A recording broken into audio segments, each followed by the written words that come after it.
Bonjour à tous, aujourd'hui on se retrouve pour une recette de cookies aux pépites de chocolat et aux éclats de noix et noisettes. Pour cette recette, il vous faudra 125 g de beurre, un œuf, 200 g de farine, une grosse pincée de bicarbonate, 60 g de sucre blanc, 60 g de cassonade, 25 g de noisettes, 25 g de noix et 100 g de chocolat.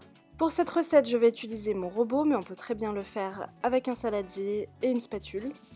J'ai coupé le beurre en morceaux et je le dépose dans la cuve du robot. Je verse la cassonade, puis je verse le sucre blanc. C'est parti pour le mélange, j'enclenche la cuve sur mon robot et je vais laisser tourner environ 5 minutes à vitesse moyenne, le temps que le beurre et les sucres se soient bien homogénéisés.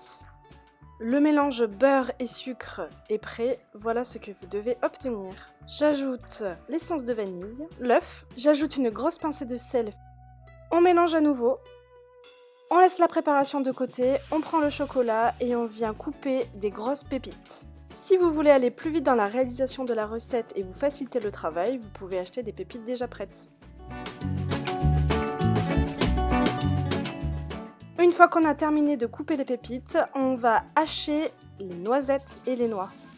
On peut les hacher au couteau ou au mixeur si vous en avez un. J'ai fini de couper, maintenant je vais ajouter à la farine les noix, noisettes, le chocolat et le bicarbonate.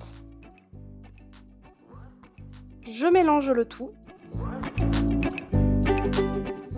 et je vais venir verser le mélange des ingrédients secs dans la première préparation. On mélange à nouveau jusqu'à obtenir une pâte homogène. La pâte est prête, on va la verser dans un contenant hermétique et on va la laisser reposer 1 heure au frigo.